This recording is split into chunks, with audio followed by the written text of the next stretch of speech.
Greetings. This is Bradford Donald Keller Townsend, New World Order Insider. The name of this report is Technocracy and Socialism.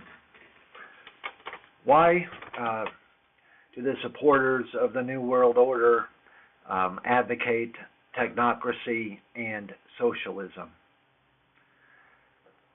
With socialism, it is the ownership of the means of production by the public at large and the workers who do the work, rather than it being owned by a bourgeoisie, Burgermeister class of capitalists. What it does not mean is that you don't own your own personal computer, tablet, stereo system, bed, paintings, and so on and so forth. Does not mean you can't own a farm or an apartment or a house. It just means, or vehicles, motorcycles and such. It just means the big things, the factories, are owned the same way the public owns the Navy's submarines or the Army's battle tanks and armored personnel carriers. They're held in public trust, and the enterprises are not there just to make a profit for the shareholders. That is only one of many goals and is not the top priority. When corporations were allowed to be created here in the United States of America, they were intended to be of a finite duration and to be only created if they were going to be in the public interest.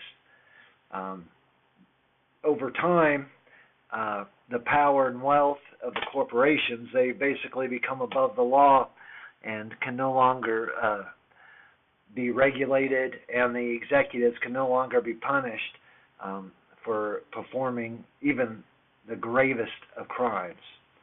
The technocracy is having the best and brightest running the different departments of government and the large enterprises, and people competing on merit, which is also talent.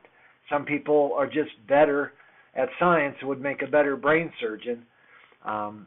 Somebody else might make a very good janitor. They're good, reliable, they show up on time, and they're good at cleaning and making repairs to buildings and machinery.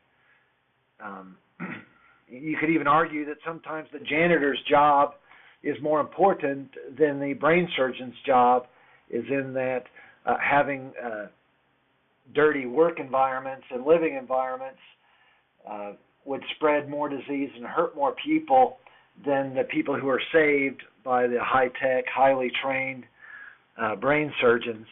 There should be incentives so that maybe a 5-to-1 ratio between a brain surgeon with over 5-10 years experience and a experienced janitor. The janitor should make a living wage where he can afford not just the basic necessities of life, but have some money for entertainment and leisure, and to express themselves, artistically and in their hobbies. What we don't need is people making 300 times what a janitor makes who does productive work for being a good manager. Maybe at the very top of the pyramid, 10, 15 times what a bus driver, janitor makes is reasonable, and that's still an incentive. If a bus driver, let's say, just to pick a number, benefits and income comes out to 50,000 euros a year, and you take 10 times that, that's 500,000 euros, and then again, that's 750,000 euros a year. That's a lot of income if it's only moderately taxed, and only a few years of that income you could compile quite a bit of wealth. So socialism, there's what's called a straw man argument, where people say what it exaggerates what it is. There can be differentials and incentives and gradients in income. People can own reasonable amounts of private property. It's the big institutions such as steel mills and the army,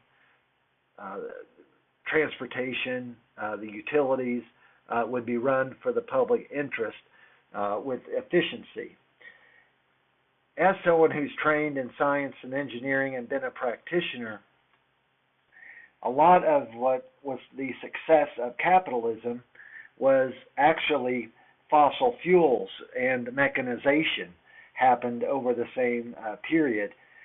Capitalism and what we call representative democracy, if you allow people to accumulate huge amounts of wealth in the billions of dollars, they can hire lobbyists, and if they are violent people, they can poison, they can murder, they can use pay people to have sex and then blackmail or manipulate men and women by giving them sex the way they like it, which they may not want other people to know.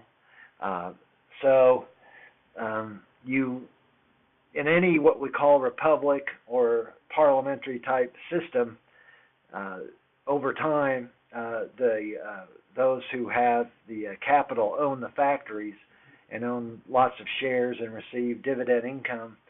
They will be able to take that income, which is, they have lots of disposable income. They don't need to pay their, for living, for food, for clothing, for medicine. They have all this extra wealth and income. They can use that, inject it into the political process, and then control the country and the society, and even eventually the whole global economy can be bent and shaped and forged for their benefit, rather than what is good for the common people and citizens who do the work of society. Thank you very much. This has been a report from the New World Order Insider. Have a wonderful day.